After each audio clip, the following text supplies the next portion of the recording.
All right, we are live back on main stage. I have a fan favorite, Christine Bullock, is back with us today. She's going to host this conversation with Laura of Bobbie, and we are going to be talking about a very important topic today, which is how Bobbie is changing the formula industry and destigmatizing that for women and moms. I know Christine and I can both relate because we both use formula. I'm excited to hear the conversation. I know you are all as well. So I'm going to let Christine take it over, and I will be back with you guys shortly. We will have a Q&A after this. Here we go.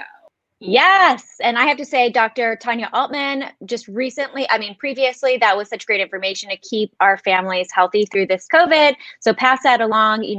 Each of our families are kind of going through their own experiences. So for the moms that haven't tuned in, make sure you pass that kind of healthy info around. We all need it, don't you think? I'm Christine Bullock. If you haven't seen me on day one, I hosted the Body and Beauty Day. I had such a great time that I just decided to come back and take over again. I will be hosting and teaching a pre and postnatal workout a little later today, but right now we are talking about one of my favorite topics at the current moment because I have two littles under 4 years old. It is formula. And this is so important for me because one, I'm an adoptive mommy. So I adopted a little girl at birth and I have a biological baby, but with that biological baby, I went back to work full time within 2 weeks of giving birth. So as we talk about the need for formula and what was on the market 4 years ago, what's on the market right now, we have brought in Laura Modi, the CEO and the founder of Bobbie Formula. It is the first organic EU-inspired, also FDA-approved formula on the market in the US. They're here to change the stigma for overwhelmed mommies everywhere when it comes to formula. Hello, Laura. Welcome to the stage. Hello. You should be pitching this company all the time. That would be Thank you. Well, I am very excited to speak to you about this and also very passionate about this subject as well, because I had been on the search just like you.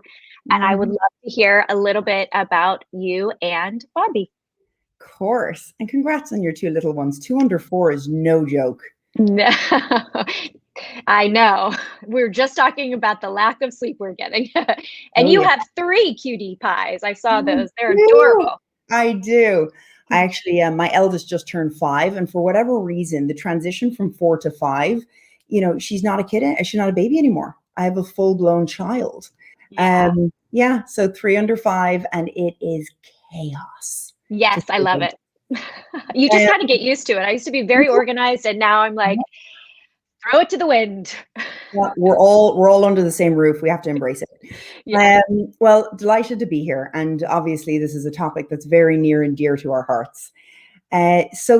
Formula. I mean, to give you a little bit of background or introduction here, I certainly didn't grow up with the dream of getting into the world of powdered milk. So originally from Ireland and moved out here to the US. I mean, I've been here now close to 15 years.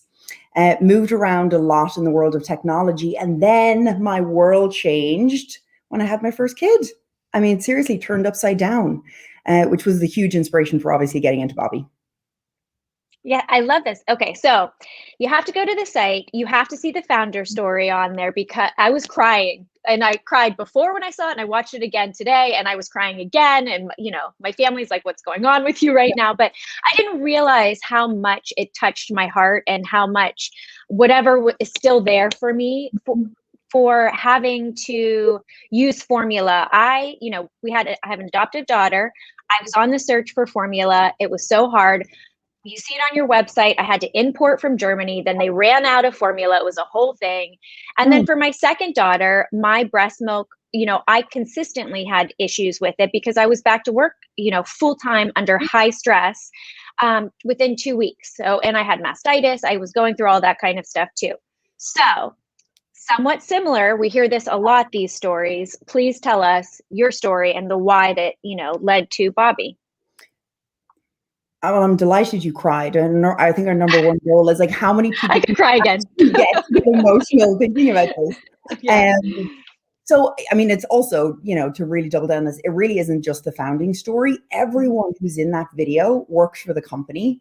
And it's amazing to watch how every person who joins, part of the mission, they all share in the struggles. I mean, this is the only company that is founded and led by moms, which also seems nuts when you really think about who should Totally crazy. Formula.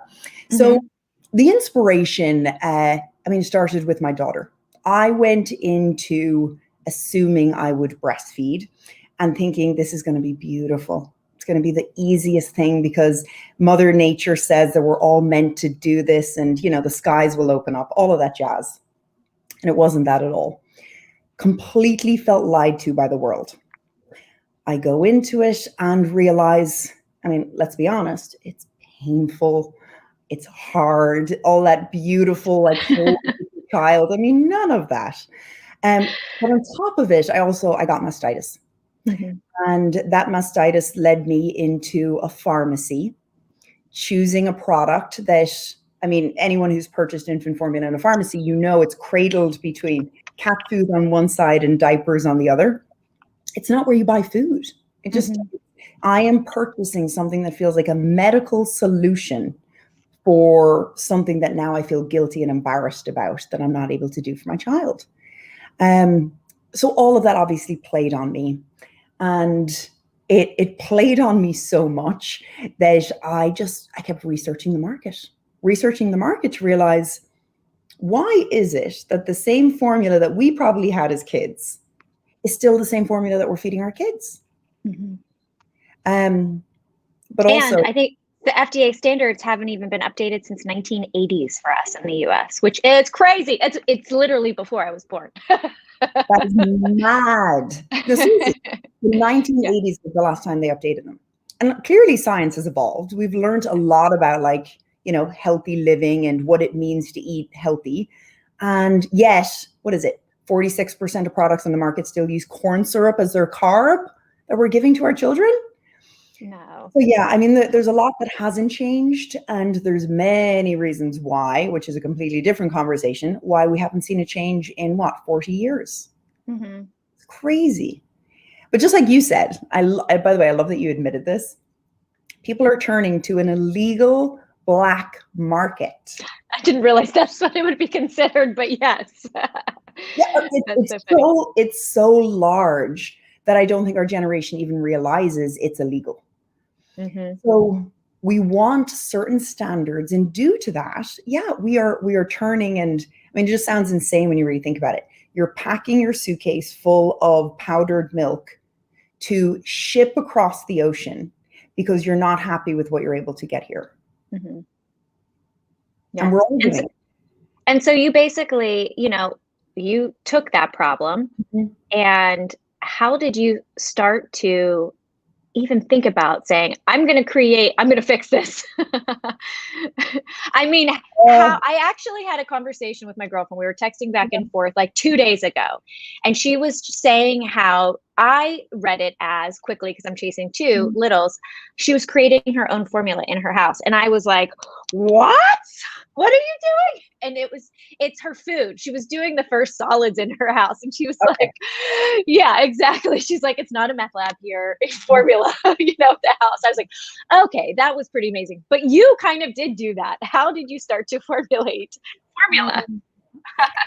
It's so interesting when I look back at it now. So funny story, I'll never forget, because not coming from this industry, you come in with a level of naivety. You're like, that's great. It's powdered milk. How hard can it that, it can't be that hard. Someone can break into this. And I'll never forget turning to my husband. It was early January 2018 and saying, so I am going to make another infant formula. And, we're going to have this done in 9 months because I'm also pregnant with our second child. It became this thing where, well, that makes sense. Give yourself 9 months, kind of use your trimesters as a tracking, way to get to a place where when this little one comes out, you're going to have the best formula on the market. Little did I know that this industry, one, it hadn't been broken into before, and there was many reasons why. I mean, we just talk about regulation. Like FDA has a spectrum, and on one end you have drugs, and on the other end you have food. Infant formula is right in the middle. So heavy regulation, and due to that, there's roadblocks to be able to enter the industry. Time, a lot of money, a lot of support, manufacturing, you name it. So without getting into the painful books that you had to read to consume to understand how to make infant formula, it was a journey. It was one hell of a journey, and constantly fueled, obviously, by the fact that I kept getting pregnant. Our team kept getting pregnant. Everyone wanted to make a better formula for their own. I feel this. Yeah. So a lot of people were having babies. And yet it was good. It was really a motivating, driver for you to continue to work through this. So it's not just the FDA standards, as we said, these may not, FDA standards are great. We need them. They probably need to evolve a little bit with us, but you really go by the European, we say inspired by the EU standards. And I actually understand this because I run my skincare business based on the same thing. We've always done the EU standards. Same thing. There's only 6 ingredients banned in the US, where there's over 1,300 in the EU. And I think they just updated the EU standards for formula 2019 versus 1980, and who knows, they might be added again. So we can see that they're kind of keeping up with what science is saying. And so infant formula, you totally get it. So I want to know, but I truly, what ingredients should we be looking for that we should be removing, that we don't want in our formulas? And what do we want? What have you added to our formulas? And I'm writing notes right now because I'm going to post about this later. Right. Okay, let's start with the fact that obviously standards need to be set. So you're totally right. In 2019, the EU updated their nutritional standards. So it all comes down to the nutritional standards. And I'll first start by saying that all infant formulas need to mimic breast milk. So there's a certain makeup for breast milk, and all formulas should marry that. But it's the nuances of that recipe that make all the difference.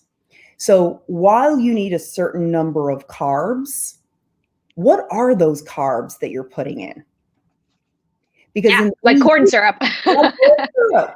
The fact that the EU has a ban on the percentage of corn syrup that you're allowed to put in infant formula, but yet the US, you are allowed to make up 100% of the carbs with high fructose corn syrup. Table sugar. I can't imagine. I can't, knowing how ingredients in my background affect our emotional capability, our development, and I can't. My mind is blown right now. And I mean, that's at the highest level. So at the highest level, there's certain ingredients.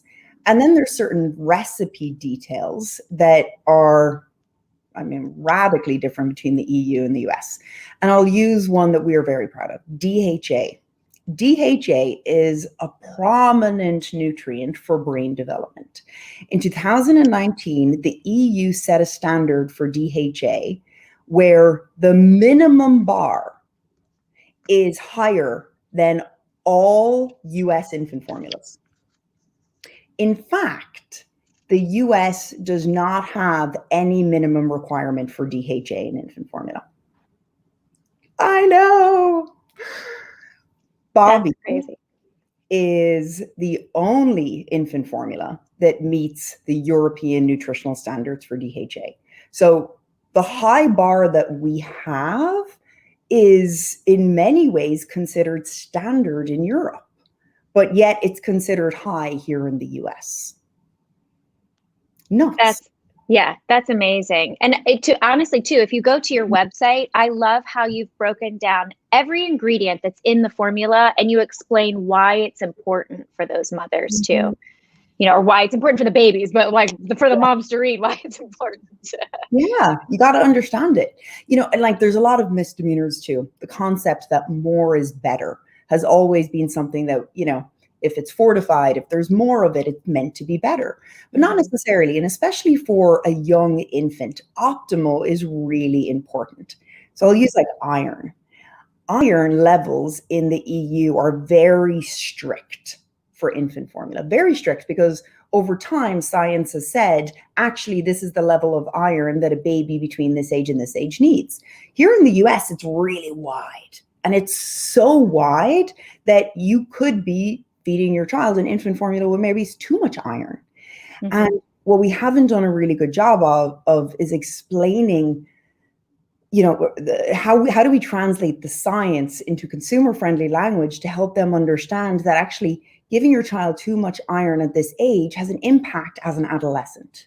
Oh my gosh. Don't explain it. And actually, it's not even just as an adolescent. There's certain things that also impact that time when you're consuming the product. Too much iron can block you up. Mm-hmm. I mean, we all have been through the experience of like a fussy, constipated baby. There's nothing more painful. Yes, for everybody. For everyone. So yeah. And you can yet have such a simple fix to it as well, something it's the base of what they're feeding. Yeah. So on the surface, infant formula needs to mimic breast milk. Mm-hmm. On the surface, EU formula and US formula, they all have relatively the same makeup. But again, it's the nuances between the recipe and the formulation and the choice of ingredients that really make all the difference. Mm-hmm. And where do you feel like, I mean, you have this amazing formula. Where do you guys want to go from here? I mean, I know you provide these companion support teams, right? You're still providing them wellness. Help. Mm-hmm. Tell everybody a little bit about that too. I think that's amazing. To that team, they are incredible. First off, I mean, I have a team of moms who are picking up the phone, who are answering your texts, who are answering your emails. They get it. So I don't think we would have gotten into this if it was just about the product. Mm-hmm. We got into this because it is heavily stigmatized. It's so stigmatized that when I first told my parents that I was getting into the world of infant formula, I mean, you could see them shuddering. It was like, oh God, like it's taboo. Like, what are you doing? It's to say the word itself is challenging. So knowing that you're getting into a world that's heavily stigmatized, a lot of judgment, a lot of guilt, a lot of shame, community and support are critical. And that's what we're going to spend time on. What are the services? What are the education? What are we doing to make sure that you, mom, or dad, or any modern parent who's turning to formula doesn't feel bad about it? Because you feel bad about how you feed your child, like ever. I think that's amazing because, I mean, not only, in the sense of I had the opportunity to breastfeed my second child who was biological, again, had all of those issues, production would go low, would go high based on my stress levels, all that kind of stuff. And I would say even at 6 months, I made it to 6 months. And I saw that in your video too. Someone was like, I made it. And I was like, quietly put it away, the pump away. And I mean, I kind of felt like that, I was like, no, but I mean, I had wanted to go a little longer. And then when I put it away, I was like, oh, okay, this is great again. But with my first, I felt like I just didn't even have any, my option was formula. And you think about all the single parents out there, there's single dads, there's 2 dads now. There's so many adoptive mommies and all that kind of stuff as well. Everybody needs these options.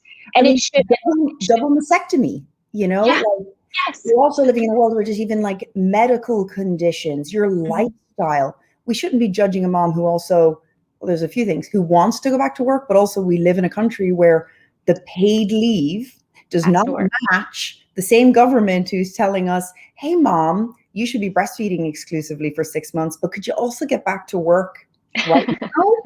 I'm fine. Like, come on. Moms need to put up a middle finger to this. It's crazy. I love it. When I think about it, we have to call it out. Yes. Yeah.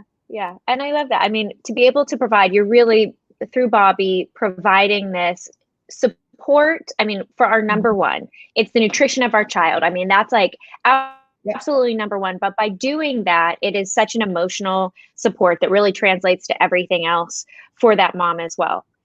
Correct. Which is absolutely amazing. Yep. Yeah. I love that. So where are you guys going from here? What is next for Bobbie?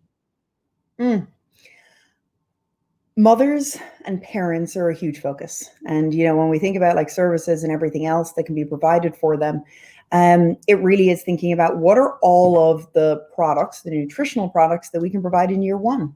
And year one, again, for anyone listening, it is the most vulnerable, exhausting, sensitive moment. By the time you get past that year one, you're going, who was I that year?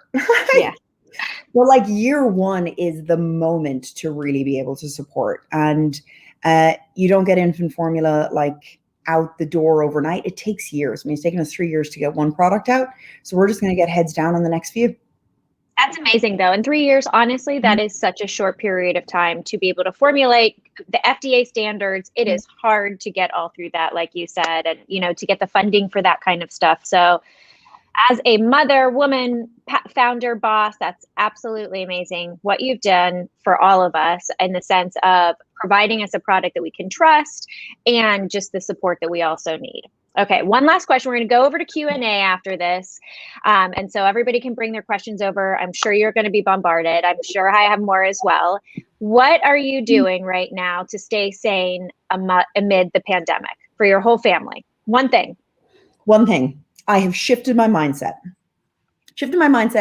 I used to say that I was a working mom. Now I am a mom working. Mom first. Shifting it and like saying it to your husband, saying it to everyone, and just giving yourself permission to do some of the hardest but most important things before anything else. I love that so much. I actually needed that myself, so I'm taking that. It's funny you say that. I'm back, you guys. Hello. Hello, Tracy. I was thinking about that exact thing because this is home and family day, right? And so many of us we're at home all day and we're trying to do so many things. And we're all a mom first, right? And working mom, we're all working all day, every day, as hard as we possibly can. And it's difficult, you know, to do everything and be everything to our families, which I think is, you know, been what's tough about this year. So I think that was an excellent closing thought. And we are going to send you guys to Q&A where people can ask more questions in our sessions area. And if there were questions from the stage chat, we'll move those over for you guys there. And we so appreciate you coming and sharing with us. And we're excited to support you with Bobbie, and we will see you again soon, or really in 2 minutes. See you over in Q&A. As you move across. Yes. Thank you. We'll chat in Q&A in a second. Thank you, Laura. See you over there. Thank you.